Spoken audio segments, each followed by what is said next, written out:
इस वक्त हमारे साथ बातचीत करने के लिए हैं समाजवादी पार्टी सांसद आनंद भदौरिया। आनंद जी, पार्लियामेंट तो सैनिटाइज हो गया और ये स्पेशल सेशन बुलाया गया था ताकि महिलाओं को उनका हक मिल सके, महिला आरक्षण इंप्लीमेंट हो सके। 2029 में जब चुनाव होता तब उसमें महिलाओं की ज़्यादा भागीदारी देखी जाती। आपको नहीं लगता आपने इसके खिलाफ वोट किया तो कहीं ना कहीं दिल में दुख नहीं है कि आप महिलाओं को वो हक जो मिलना चाहिए था वो नहीं दे पाए? दरअसल भारतीय जनता पार्टी सरकार की कल सदन के अंदर कलई खुल गई। जहां तक सवाल महिला आरक्षण बिल का है जी, 2023 के अंदर इसी सदन ने सर्वसम्मति से सभी दलों ने महिला आरक्षण बिल पारित किया था। कोविड का बहाना लेकर के लगातार जानबूझ करके उसको डिले की गई जनगणना, जिस वजह से 2029 में महिला आरक्षण लागू ना हो पाए। क्यों ना हो पाए? क्योंकि उसके पीछे भी एक तर्क है। सवाल ये है कि जब 2026 में जनगणना पूरी होगी, 2026 जनगणना जब होगी उसमें जातीय जनगणना भी होगी। जब जातीय जनगणना का परिणाम आएगा तो जो देश की 80% आबादी है, जिसमें पिछड़े हैं, मुस्लिम भाई हैं, दलित भाई हैं, उनकी जब आबादी इतनी आएगी तो फिर वो आबादी के हिसाब से अपना हक मांगेंगे। इस महिला आरक्षण में उन पिछड़े वर्ग की बहनों का, उन मुस्लिम बहनों को भी हक देना पड़ेगा। सर इसलिए भारतीय जनता पार्टी जानबूझ करके उन्होंने इसको डिले किया। अब संसद के अंदर लेकर के आए आप लेकर के आए संविधान संशोधन 131वां। क्यों भाई संविधान संशोधन हो?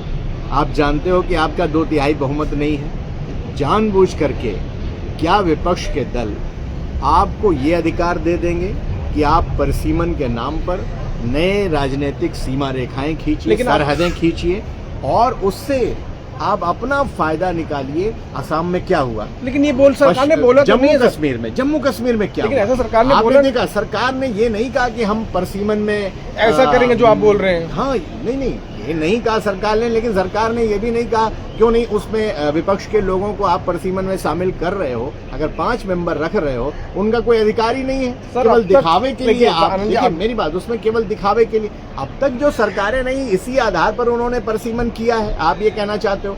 तो इस आधार पर कभी किसी के साथ भेदभाव नहीं हुआ। आपकी सरकार आई तो आपने जम्मू कश्मीर में आपने किया डिलिमिटेशन। क्या किया आपने? 2000 की जनगणना ली, क्षेत्रों को इधर उधर कर दिया। पूछ लीजिए जरा जम्मू कश्मीर के राजनीतिक दलों से। एक बात, जब आप आसाम में गए तो 2001 की जनगणना उठा ली और चुनाव आयोग ने वहां पर सीमन किया। क्या किया आसाम में?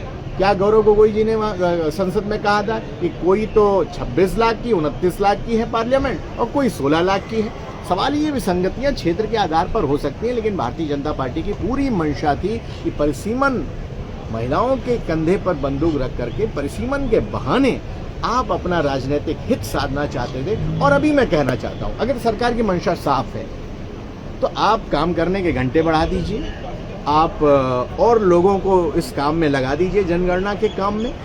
आप 29 से पहले जनगणना भी कर लेंगे, जातीय जनगणना भी कर लेंगे। पहले से बिल पास रखा है, 2029 के चुनाव में लागू कर दी। SC/ST जो रिजर्वेशन की बात है, सरकार कह रही है कि वो उसमें रहेगा और ये बिल के अंदर भी है। दूसरी बात, क्यों आप चाहते हैं कि धर्म के आधार पर रिजर्वेशन मिले? सवाल धर्म के आधार पर नहीं है। सवाल है, अगर मैं संसद में देखता हूं माननीय अध्यक्ष जी की तरफ से, या ये जो एक दर्शन, जो एक मर्म निकल करके आता है कि ये पूरा देश बैठा हुआ है, यहाँ रिप्रेजेंटेशन जो है वो पूरे देश का हो रहा है। क्या आप नहीं चाहते कि उस महिला आरक्षण में जो दलित हैं, शोषित हैं, पीड़ित हैं, जो सदियों से सताए गए हैं, जो अभी भी झोपड़ियों में, महलों में तो उजाला है, सर जाति के आधार पर हो रहा है आरक्षण, झोपड़ियों में जो अंधेरा पड़ा है, जो समाज की जो पिछले पायदान पर खड़ी हुई महिलाएं हैं, क्या उनको इस निर्णय में भागीदार उनको नहीं बनना चाहिए? क्या धर्म कहाँ से आ गया? इसमें ना हिंदू की बात नहीं कही जा रही। मैं पिछड़ों की बात कर रहा हूँ। और जहां तक मुस्लिम बहनों का बात है, क्या वो आधी आबादी में नहीं शामिल है मुस्लिम बहनें? या मुस्लिम में बैकवर्ड नहीं है? मुस्लिम में भी तो बैकवर्ड है सर, पूरा हिंदू भी है और भी बाकी समाज है। मैं वही कह रहा हूँ। तो मुस्लिम बहनों से मेरा तात्पर्य, मुस्लिम ओबीसी भी तो है, मुस्लिम में भी तो ओबीसी है, उनका भी तो सर्टिफिकेट ओबीसी का बनता है। सरकार साफ कर चुकी है कि धर्म के आधार पर आरक्षण नहीं होगा। अच्छा, जो मुस्लिम बहनें हैं, जो ओबीसी बहनें हैं, मुस्लिम की ओबीसी बहनें हैं जिनके पास प्रमाण पत्र है ओबीसी का, क्या उन्हें आप इस विधेयक में, इस महिला आरक्षण में उनको नहीं शामिल करना चाहते सर? क्या पिछड़े वर्ग की जो महिलाएं हैं उनको आप आरक्षण, इस महिला विधेयक महिला आरक्षण में आप नारी शक्ति वंदन केवल शब्द से कर करके नारी शक्ति की वंदना नहीं हो पाएगी जब तक झोपड़ी में बैठी हुई हमारी बहन इस वंदना में शामिल नहीं होगी। आखिरी प्रश्न, आपको मन में चोटिल दुख हो रहा है कि महिलाओं को आरक्षण जो मिलना चाहिए था वो नहीं मिल पाया? नहीं, मुझे दुख ये रहा है कि महिलाओं को खिलौना बना रही है भारतीय जनता पार्टी की सरकार। अभी उनके पास समय है, सर्वसम्मति से सभी दलों ने इसको पास कर रखा है। इसी सदन के अंदर भारतीय जनता पार्टी को काम के घंटे बढ़ा करके, इंफ्रास्ट्रक्चर ज्यादा दे करके और ज्यादा लोगों को इस काम में, जनगणना के काम में लगाएं। जनगणना और डिलिमिटेशन अभी चल रहा है 26 जी। अभी लोकसभा चुनाव में 3 बरस है और 3 बरस के अंदर जनगणना डिलिमिटेशन करना कोई बड़ी बात नहीं है। सरकार चाहे तो कर सकती है जी।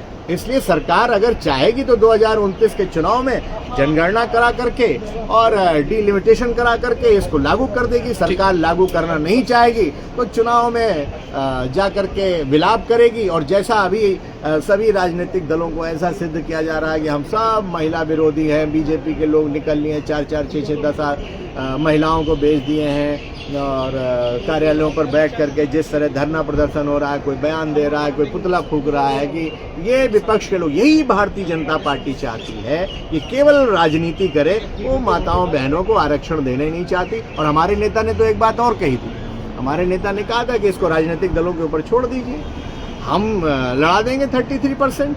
आप भी लड़ाइए 33%, अलग अलग लड़ेंगी, महिला पुरुष का मुकाबला होगा, हमारी माताएं बहनें और अच्छा प्रदर्शन करके आएंगे। हो सकता है संसद के अंदर 33 से बढ़ करके 50% उनकी संख्या हो जाए। लेकिन बीजेपी, अगर आप इसको चाहें तो यही संसद में आप पेश कर देते, चुनाव आयोग को भेज देते, राजनीतिक दल जो न मानता उसके राजनीतिक दल की मान्यता चली जाती। लेकिन सरकार की जो मंशा है वो केवल राजनीति करना चाहते हैं। 23 के चुनाव में जाने से पहले आप ले आए थे, महिला आरक्षण पास कर लिया, चुनाव में आपने कहा कि देखो हमने लागू कर दिया, हमने पास कर दिया, इन लोगों ने। आप कितना गंभीर हैं? जो 2023 में एक्ट बना था उसका नोटिफिकेशन तक आपने जारी नहीं किया, कल रात आपने जारी किया। इसी से आपकी नीयत का पता चलता है। और सरकार अगर चाहती तो तब से कोविड का बहाना लिए अब तक कर लेते। अभी भी समय है। मैं आपके माध्यम से सरकार से कहना चाहता हूं और देश की आधी आबादी से कहना चाहता हूं कि देश की आधी आबादी मांग करे कि जनगणना परिसीमन समय से पहले कराइए, 29 में हमारा हक दीजिए जी। तो बड़ी बात कहते हुए समाजवादी पार्टी सांसद आनंद भदौरिया, जिनका ये कहना है कि सरकार सिर्फ इस पर राजनीति कर रही है और इस पूरे जो बिल की बात है, जो महिला आरक्षण की बात है, उस पर सरकार की कोई भी अच्छी नीयत नहीं है। दिल्ली से पीयूष मिश्रा, आज तक के लिए।